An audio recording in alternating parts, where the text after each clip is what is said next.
Remix king channel. చాలా మందికి ముక్కులో వెంట్రుకలు స్వయంగా కట్ చేసుకునే అలవాటు ఉంటుంది. కొందరు ముక్కులోని వెంట్రుకలను డైరెక్ట్గా పట్టుకొని లాగినట్టు తీసేస్తే, ఇంకొందరు మాత్రం ప్రత్యేకమైన మిషన్లతో ముక్కు లోపలంతా ఉన్న వెంట్రుకలను మూలాల వరకు క్లీన్ అండ్ గ్రీన్ చేస్తుంటారు. అయితే ఇలా చేయడం ప్రమాదకరమట. ముక్కులోని వెంట్రుకలను పట్టుకుని లాగితే ఆ వెంట్రుకలు ఉన్న ప్రదేశంలో ఖాళీ ఏర్పడుతుంది. ఒక్కోసారి తెలియకుండానే వెంట్రుకల మూలం నుంచి రక్తం వస్తుంది. కానీ అది అన్ని సందర్భాల్లో బయటి దాకా రాదు. ఈ క్రమంలో అలా ఏర్పడ్డ ఖాళీ లోపలి ముక్కులో ఉండే బ్యాక్టీరియా, వైరస్లు ప్రవేశిస్తాయి. అనంతరం అక్కడి నుంచి రక్తనాళాల్లోకి ప్రయాణించి మెదడు దాకా వ్యాప్తి చెందుతాయి. ఎందుకంటే ముక్కు లోపలి నుంచి కొన్ని నాళాలు డైరెక్ట్గా మెదడుకు వెళ్తాయి కాబట్టి.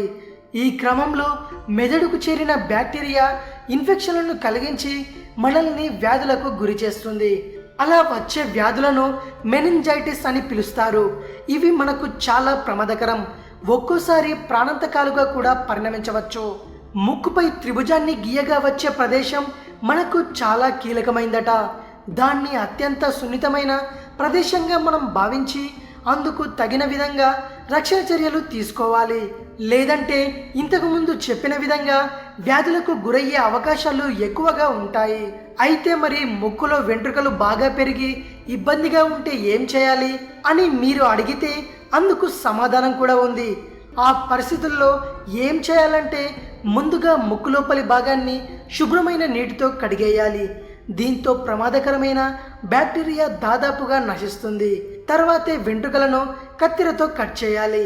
వెంట్రుకల మూలాల వరకు కట్ చేయకూడదు. కేవలం బయటికి కనిపించే వెంట్రుకలను మాత్రమే కట్ చేసుకోవాలి. ఒకవేళ మిషన్ ఉపయోగించినా ఇదే విధంగా కట్ చేయాలి. ఇది విషయం. మరిన్ని హెల్త్ టిప్స్ కోసం రీమిక్స్ కింగ్ ఛానల్ని సబ్స్క్రైబ్ చేయండి. ఈ వీడియో కనుక నచ్చినట్టయితే లైక్ చేయండి, షేర్ చేయండి. మరో వీడియోతో మీ ముందుకు వస్తాను.